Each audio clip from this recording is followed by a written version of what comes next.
Hola, mi nombre es Ana María Ampuero, teóloga y biblista, y estoy encantada de estar aquí contigo leyendo y estudiando los Salmos.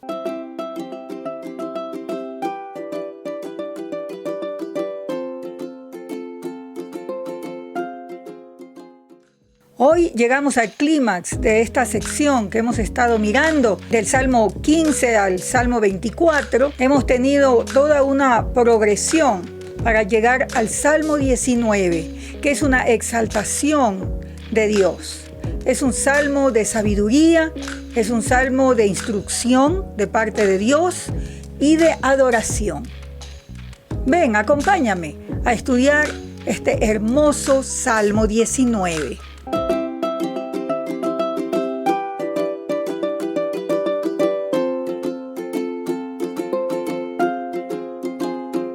Si te han gustado estos estudios, suscríbete a mi canal, compártelo con tus amigos. Estamos en varias redes sociales. En esta progresión de este conjunto de salmos, que va desde el Salmo 15 al Salmo 24, hemos visto que ha habido un paralelismo entre el Salmo 15 y el 24. Son salmos litúrgicos para entrar en el templo, entrar en adoración, el pueblo de Dios con el Rey. Ese es el contexto inicial. Pero también el pueblo de Dios hoy, con corazón limpio, con manos limpias, que vengan a adorar al Señor. Los siguientes salmos son salmos de confianza, más allá de la muerte.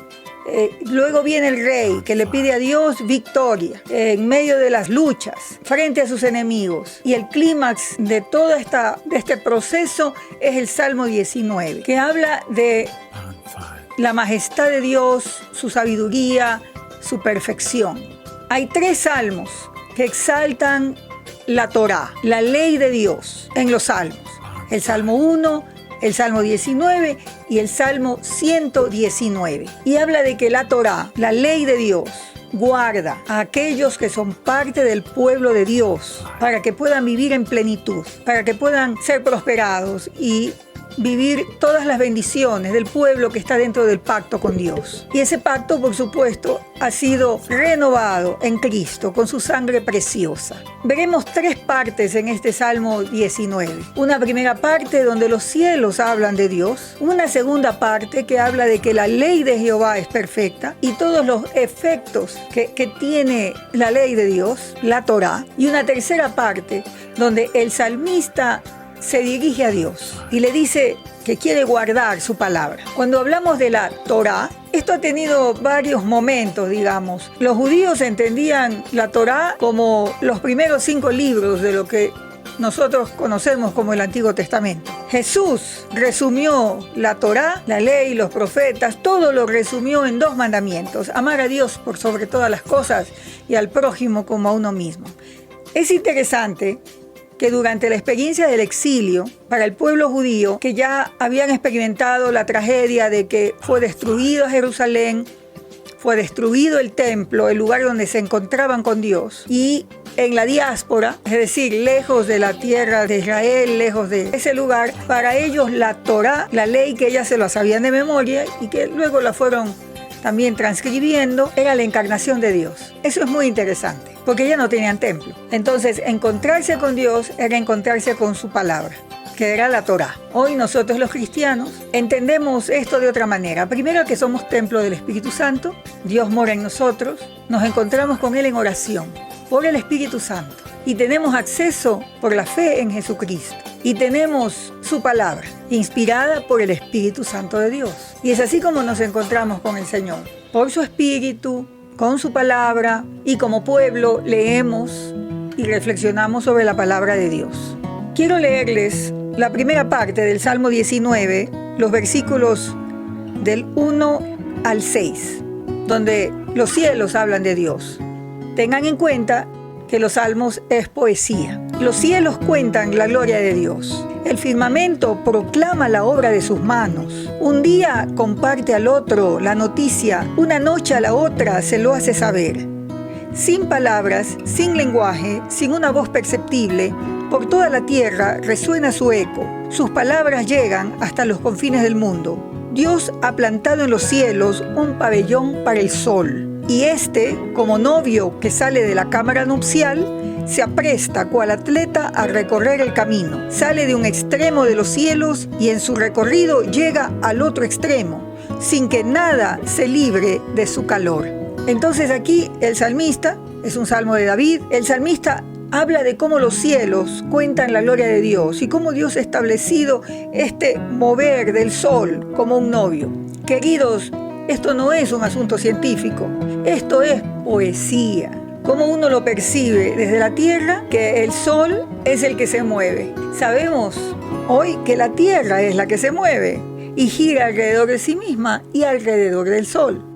Pero lo que dice aquí el Salmo 19 y lo que dice David es esta belleza, esta maravilla de cómo cada día los cielos cuentan la noticia de la gloria de Dios.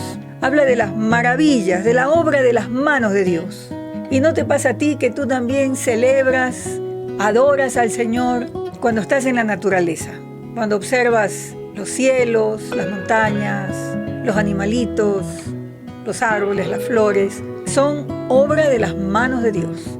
Y reconocemos un diseño que va más allá de un accidente. Un Dios que es el diseñador de este mundo hermoso. Escribe en los comentarios cómo te llama a ti la atención, cómo tú descubres y adoras a Dios en medio de la naturaleza. ¿Cómo te habla a ti? La segunda parte de este salmo lo voy a leer de los versículos del 7 al 10. Cada versículo tiene su paralelo y el paralelo tiende a reafirmar. La segunda línea reafirma lo que dice la primera y la leo en la versión Reina Valera. La ley de Jehová es perfecta, que convierte el alma. El testimonio de Jehová es fiel, que hace sabio al sencillo. Los mandamientos de Jehová son rectos, que alegran el corazón. El precepto de Jehová es puro, que alumbra los ojos. El temor de Jehová es limpio, que permanece para siempre. Los juicios de Jehová son verdad, todos justos, deseables más que el oro, y más que mucho oro afinado, y dulces más que miel, y que la que destila del panal. Si tú tomas cada uno de estos pasajes, vas a ver, por un lado, las características de la ley de Dios, la Torá, su voluntad, sus caminos y las consecuencias. ¿Qué es lo que produce? ¿Qué es lo que produce la voluntad de Dios? Y antes de ir en un poco más de detalle, quiero invitarte a que reflexiones primeramente que Dios es su palabra. No podemos separar a Dios de su palabra. Su voluntad, sus caminos, su ley, sus mandamientos reflejan quién Él es. Entonces, los mandamientos de Dios, sus caminos, su voluntad, no es algo impersonal. Es Él que nos ama, que nos ha creado, que tiene buenos planes para ti, que quiere lo mejor para ti y sabe que lo mejor para ti y para mí es su voluntad, que es buena, es agradable y es perfecta. Al final, con el Señor todo sale bien. El versículo 7 entonces dice que la ley de Jehová es perfecta. ¿Y qué es lo que hace esa ley? Convierte el alma, produce una transformación en el corazón. Lo dice de otra manera en la segunda parte de este versículo. El testimonio de Jehová es fiel, lo que Él hace, lo que Él dice. ¿Y cuál es el producto? Hace que el más sencillo, la persona más simple, se haga sabia. Por eso este Salmo 19, como el 1 y como el 119, son salmos de instrucción que le advierten a los seguidores de Dios, de Jehová, creador de los cielos y la tierra, encarnado en Jesucristo, cómo ser sabios. El versículo 8 dice: los mandamientos de Jehová son rectos. En Dios no hay camino chueco, su camino es recto. Muchas veces yo he dicho, la voluntad de Dios es un misterio, es inescrutable, es difícil cuando no queremos obedecerle. Cuando queremos seguirle, sus caminos son rectos, son muy transparentes. Entonces, estos mandamientos de Dios alegran el corazón. Y en la segunda línea dice que el precepto de Jehová es puro. Otra vez, es puro, es recto, no está contaminado. Y su producto es que alumbra los ojos. Nos abre los ojos. Nos ayuda a ver cómo son las cosas realmente. El 9, versículo 9. El temor de Jehová es limpio. Temer a Jehová, hacer su voluntad, es algo limpio. Tiene la característica de que permanece para siempre. No varía, es eterno. En la segunda línea, vuelve a decir algo paralelo. Ya no dice limpio, ahora dice que es verdad, que los juicios de Dios son verdad y que además todos son justos. Reafirma esto de este camino recto de Dios, transparente, verdadero. Y el versículo 10 es uno de mis favoritos porque habla de que además son dulces y que son deseables, que debemos anhelarlos, son atractivos. Deseables son más que el oro y más que mucho oro afinado, y dulces más que miel y que la que destila del panal. Entonces, la primera línea habla de que son como el oro, atractivo, valioso, precioso. A algunos les atrae el oro, a otros lo que les parece atractivo es lo dulce. Y la palabra de Dios es como el oro y también es dulce. ¿Qué tanto valoras tú la voluntad de Dios, sus caminos, sus preceptos? ¿Has aprendido a amarlos? Eso es un proceso, ¿saben? Caminar con Dios, conocer a Jesús, te lleva a amarlo más y amar su voluntad. Te invito a caminar con Dios y que llegues a tener hambre, a desearlo, como se desea lo más valioso de este mundo. Jesús llegó a decir que el reino de Dios era como una perla muy valiosa. ¿Qué es lo más valioso para ti en tu vida? ¿Qué tendría que ocurrir en tu vida para que la voluntad de Dios, sus caminos, sus preceptos, sus mandamientos sean para ti lo más valioso? ¿Qué transformación tendrá que ocurrir en tu corazón? Y vamos a la tercera parte de este salmo. Lo voy a leer en la Reina Valera. Tu siervo es además amonestado con ellos. Esta vez habla el salmista. El salmista se dirige a Dios, ya no habla de Dios, que es lo que vimos antes, describiendo las bondades de la Torá. Ahora le habla a Dios y le dice, esto es lo que yo te pido. Recuerden que los salmos muchas veces terminan con una petición. En el 11 dice, tu siervo es además amonestado con ellos, en guardarlos hay grande galardón. Este versículo es clave, porque está diciendo que guardar la Torá, guardar la palabra del Señor, así como la resumió Jesús, porque así resumió Jesús la Torá, en 2 mandamientos, hace que haya grande galardón, grande bendición. Y regreso por un momento al Salmo 1, porque todo está relacionado. Habla de bienaventurado el varón que no anduvo en consejo de malos. En el versículo 2 dice, sino que en la ley de Jehová está su delicia, y en su ley medita de día y de noche. Entonces, al meditar en la ley de Jehová, el siervo de Dios es amonestado, es corregido, es redarguido, es perfeccionado. Y en eso hay gran bendición, gran galardón. Luego vienen las peticiones. Versículo 12. ¿Quién podrá entender sus propios errores? Líbrame de los que me son ocultos. Entonces, otra vez el paralelo, ¿no? ¿Quién podrá entender sus propios errores? Una pregunta retórica, donde uno dice nadie. Pues por supuesto, uno responde, dice, uno muchas veces no ve su propia condición. Y le pide a Dios, líbrame de los que me son ocultos, líbrame de lo que no veo. Y eso es solamente esta ley de Jehová que alumbra los ojos, que abre los ojos, que nos puede ayudar para no caer en aquellos errores que ni siquiera vemos. En el versículo 13, esta otra petición.